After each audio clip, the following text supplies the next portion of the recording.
নমস্কার বন্ধুরা, আমাদের চ্যানেলে স্বাগতম। ডিএ নিয়ে একটি গুরুত্বপূর্ণ আপডেট। তো বন্ধুরা, ডিএ নিয়ে এই মুহূর্তে গুরুত্বপূর্ণ আপডেটটি হচ্ছে সরকারি কর্মীদের ডিএ বেড়ে যাচ্ছে 3%। পুজোর আগেই নয়া ঘোষণা মুখ্যমন্ত্রী মমতা বন্দ্যোপাধ্যায়ের। তো বন্ধুরা, ডিএ সংক্রান্ত আপডেটটি নিয়ে আমরা স্টেপ বাই স্টেপ আলোচনা করব। তো অবশ্যই আপনারা ভিডিওটি স্কিপ না করে অবশ্যই পুরোটা দেখবেন। তো তার আগে বলে রাখি, যে সকল বন্ধুরা আমাদের চ্যানেলে নতুন, আমাদের চ্যানেলটি পাশে সাবস্ক্রাইব বাটন, সাবস্ক্রাইব করার পর পাশে যে বেল আইকন সেটিও প্রেস করবেন। লেটেস্ট ভিডিও আপডেটগুলি সবার আগে পেয়ে যাবেন। দেখে নেব আজকে ডিএ সংক্রান্ত গুরুত্বপূর্ণ আপডেটটি। তো বন্ধুরা, আমরা সকলে জানি পশ্চিমবঙ্গের সরকারি কর্মীরা কেন্দ্রীয় হারে ডিএর দাবিতে শহীদ মিনার চত্বরে আন্দোলন চালিয়ে যাচ্ছেন দিনের পর দিন, কিন্তু কোনো রকম সুরাহা হচ্ছে না।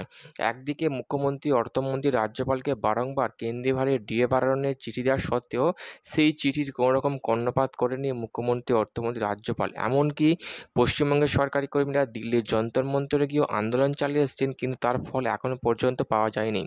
তো বন্ধুরা, যেখানে কলকাতা হাইকোর্ট রায় দিয়েছিল সরকারি কর্মীদের 3 মাসের মধ্যে সমস্ত বকেয়া ডিএ মিটিয়ে দিতে হবে, সেই রায়কে চ্যালেঞ্জ করে সুপ্রিম কোর্টে যায় রাজ্য সরকার এবং ডিএ মামলা দাখিল করে, যে ডিএ মামলা এখনও পর্যন্ত ঝুলে আছে, কোনো সমাধান সূত্র বের হয়ে আসেনি। এবং সরকারি কর্মীদের একটাই দাবি, কেন্দ্রীয় হারে ডিএ যতদিন না পাওয়া যাবে ততদিন পর্যন্ত এই আন্দোলন জারি থাকবে, এমনটাই হুঁশিয়ারি দিয়েছেন সরকারি কর্মীদের একাংশ। এবং সে সাথে যুক্ত হয়েছে সংগ্রামী যৌথ মঞ্চের আহ্বায়ক ভাস্কর ঘোষ মহাশয়, এবং তার নেতৃত্বে চলছে সরকারি কর্মীদের ডিএ আন্দোলন। তো বন্ধুরা, সরকারি কর্মীদের মন পাওয়ার জন্য, সরকারি কর্মীদের ক্ষোভকে প্রশমিত করার জন্য নতুন করে ডিএ নিয়ে চিন্তা ভাবনা শুরু করেছেন মুখ্যমন্ত্রী এবং অর্থমন্ত্রী। নবান্নে মুখ্যমন্ত্রী, অর্থমন্ত্রীর ইতিমধ্যে বৈঠক সারার পরই 3% ডিএ বৃদ্ধি হবে পুজোর আগেই, এমনটা আপডেট পাওয়া যাচ্ছে।